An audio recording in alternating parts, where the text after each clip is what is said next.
Each person's experience of autism is different, but there are several areas where people tend to struggle with their everyday lives. Typically, people on the autistic spectrum find it difficult to interact socially, and they can often become obsessed with certain facts and figures, sometimes leading to rigid day-to-day routines. We are finding out what unites each person on the autistic spectrum, and just how different they can be too. We met 7 people from around the country, their families and their support workers, to find out what autism means to them.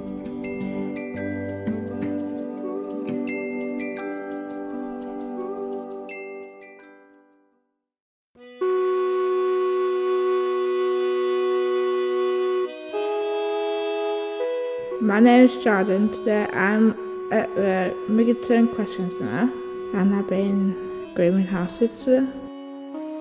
Brushing, hoof, got new shoes on, clipped. Staff are nice and kind and helpful. Emma's nice to work with, she's nice. She's lovely to support people. Emma. I'm Emma White, I'm a support worker and I've worked for about 4.5 years. She's got some problems around timekeeping. She would take 3 hours to get ready if no one supported her. Yeah. She wouldn't be anywhere for a certain time. Yeah. She needs support to attend appointments, to participate in activities, to go to the bank and get her money. And then if there's just any other areas she needs support. Yeah, and that's it. That's it.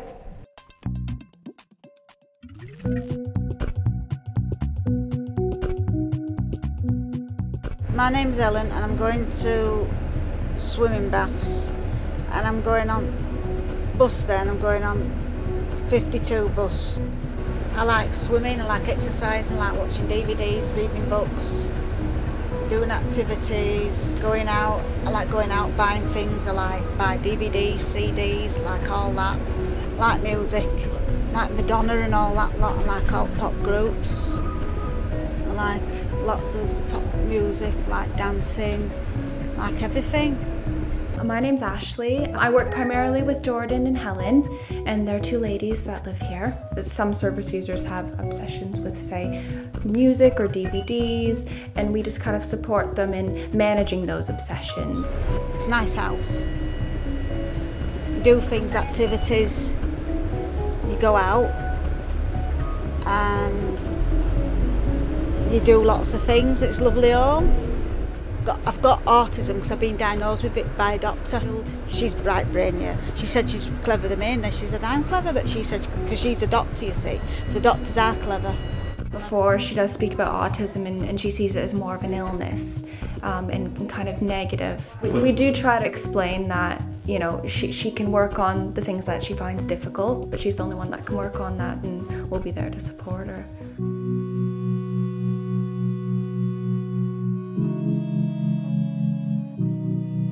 I'm Richard, team leader at the service for young adults with autism and complex needs and behaviours that can challenge. David has severe autism and complex needs, and we work with certain routines to be able to support David. We do this through the use of timers of different amounts of time and different colours. Dave likes to access the sensory room at certain times during the day. While Dave's in there, he uses a 30-minute timer for the time that he's in there. I'm Liam, I'm David's stepdad. I'm Tanya, I'm David's mother. If he's not getting any sensory input, like deep pressure, I feel like, you know, when he'll go in the sensory room and have the beanbags on him so he's got that sense of deep pressure. If he's not getting that, that's when the self-harm will come out more. So it's like self-regulating this sensory input that he needs. It's been going on since he was a baby, hasn't it? Even since from about the age of 1, you'd notice him doing little taps to the chin and this and that. So it's basically trying to bombard David with constant activities to reduce this need for this self-regulating sensory input. What we've been lucky with Creative Sport is they've listened to our approach and we've listened to theirs, and, you know, we've made mistakes along the way and they've made mistakes and we've learned from them, and it's been a real excellent experience.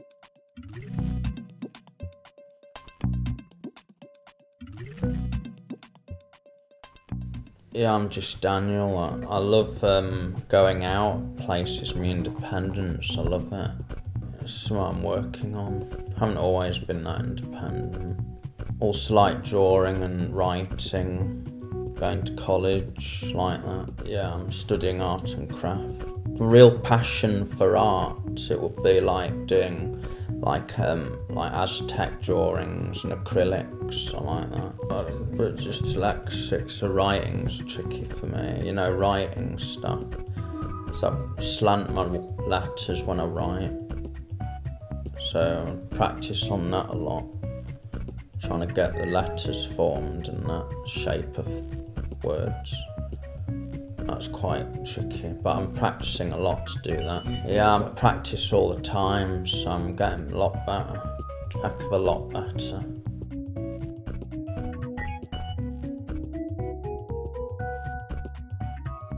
Hi, my name's Luke and we're at the Creativities today. I do 3 things. I do handmade in horsework, which is making different things, getting to know like the materials. Friday I do puppet theatre, making puppets and like set pieces.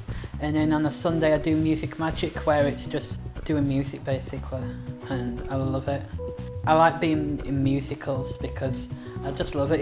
It's a real buzz. It's like not nerves anymore, it's just buzzy feeling. Shall I after a captain and tickler with Johnny Corkscrew? Johnny's a silent fellow.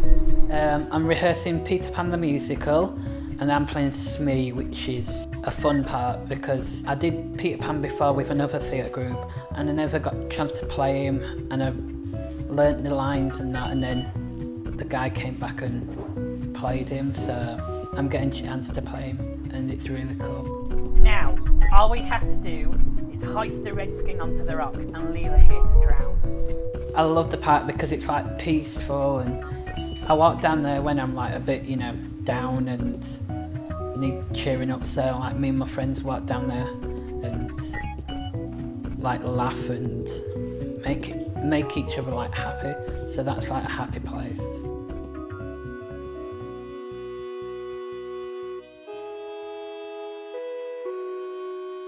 I'm Laura. This is Nathan. This is Nathan, isn't it? What? It's a badge. How do you get your badges, Nathan? Ask them. You ask them, don't you? Why do you collect them? You love them. I love them. I love my badges.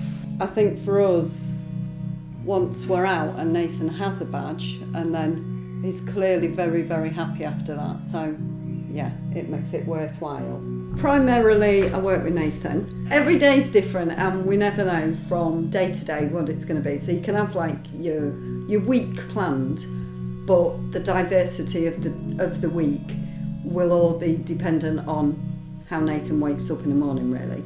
In terms of like communication with Nathan, then Nathan will usually dictate how that day's going to be. So he loves shouting. No. Don't you? He loves that laughing, that shouting, that jovialness of it all. No. It's only through working with him that you can you build up that relationship with him. And Nathan seems to have a sort of different relationship with every staff member. The progression that he's made in the past 15 months is incredible, really. Hello, I'm Tracy. I've been working for just over a year. When they come to us, they've either come from home or from another service, and it's fulfilling to see them grow and change and fulfill things in their lives that they may not have always been able to do.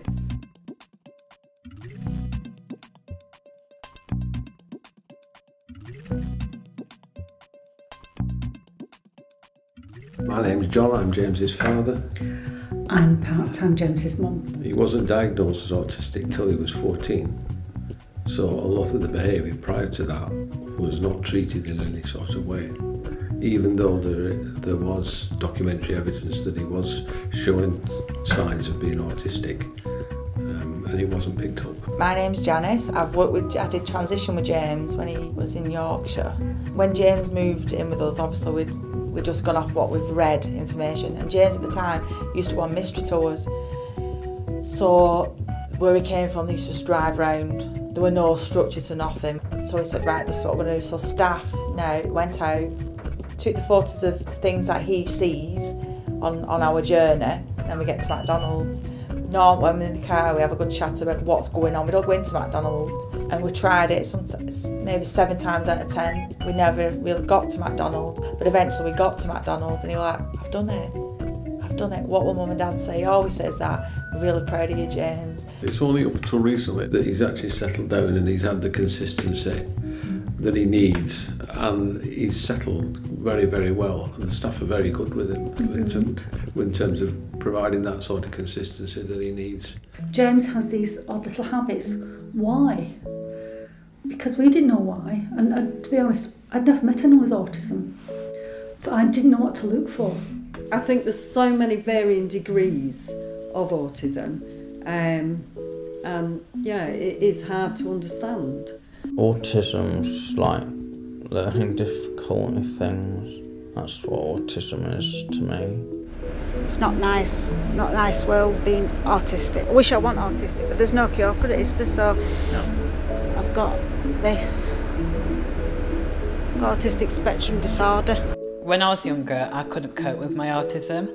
The way I cope with it is just, if I get sort of annoyed, I just walk off or listen to music or read or just meditate. Because I find it hard to ignore, get wound up. I'm quite easily wound up, sensitive, you know, easily hurt. Don't like autism. It's not nice, is it? Because it stops you from, you know, making friends, and I want friends. I have noticed when working with service users, they find it difficult to interact with people and, say, make friends. With autism, I think chatting and that communication is quite tricky. It's just building up relationships with other people's right hard. I don't know how to form a relationship, you know. It's really hard for me. I also struggle with, you know, like trying to make things with people, like teamwork. I like to do it myself, so. I ain't got a boyfriend, and I ain't got any girlfriends. I don't think I have anyway, because I don't talk, I'm quiet, and I don't know what to say. But sometimes I read books and then I know what to say, but you ask them if they like television or what programmes they like or whether it is and all that lot. Sometimes we support them to go to groups such as Love to Meet You, which sometimes they go out for meals or go out for activities, and kind of support them in making friends and conversation with others. If you don't know somebody and somebody meet you, you ask them, you say what's your name, and they tell you your name, and they ask you and you tell them your name, and then they ask you about themselves and you tell them about yourself, like say I do this, I do that, I like this, I like that, and so on, and they do that, and then start chatting away and you make friends. Nathan has his pen, which he carries with him all the time. So he, as I've said, he's had that since being a child, so I don't really know how that started. But he carries it with him all the time. His mum had told us before that she had to actually make a trip to the manufacturers in Manchester to buy 200 of these blue pens because they went out of, you know, just out of supplies in the local shop, so she actually travelled to Manchester to buy a box of the pens. He knows every one of his DVDs, they're in his unit, he knows everyone what he's got. He might not have watched it for 6 months, but he knows it's in that cupboard, in that place. The ones he has in front of him, he doesn't always watch them, but they've got to be in that order. He's got every James Bond movie, but the only ones he likes are the ones with Roger Moore in. He talks about Timothy Dalton and the other ones, but it's all Roger Moore. I like reading, love books, love dictionaries, reference any facts, love it all. I know what meaning is it dictionary true, because it says in dictionary they're true. So dictionary meanings are true, facts are true, encyclopedia are true, thesaurus is true, and everything. I like all to do with facts, and I love it. He had an obsession with red. Then it went off that and went on to green, and all his t-shirts had to be green. But then suddenly he went from green to red. So his t-shirts and his tops had to be red. But the other thing is the car has got to be red. Our car has got to be red. The car was off the road. We had this courtesy car which wasn't red, and it took one look at it and went back into the house. Wouldn't get rid of the it. wrong colour. He used to be really into cars, so we got to the point where we'd have to avoid car parks because he could be there for hours just milling around looking at the cars. With Nathan's obsessions, like with his badges, with his pen, with his that CD player, it also has to be that make of CD player as well.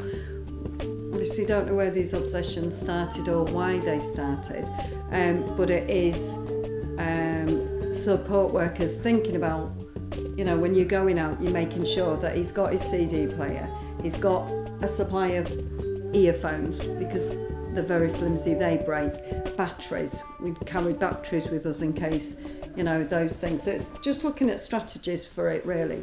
Definitely autism in general, routine is really important. They feel safe. It's something they can always rely on, something they know they can go back to.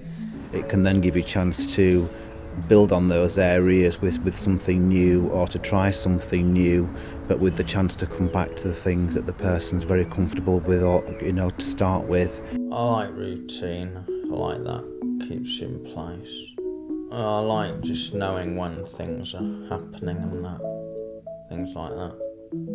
Also knowing what, where and when. Yeah, I like to know who's on it in future. I like to know prediction who's on it in future, so that staff tell me. Like to know what's happening day by day. I've got these they're like sort of schedules, so everything's planned out.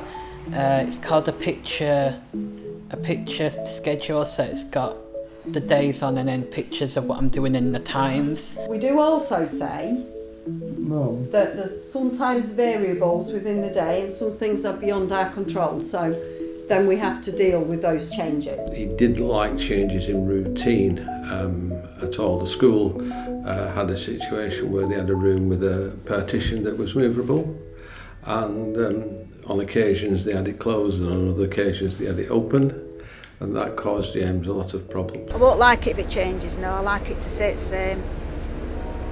It could be very, very bad for them. It could be very, very unsettling for them if anything's changed suddenly, or if anything's different to the norm of what they would expect as part of a routine. You can't guarantee that everything's going to stay the same every day.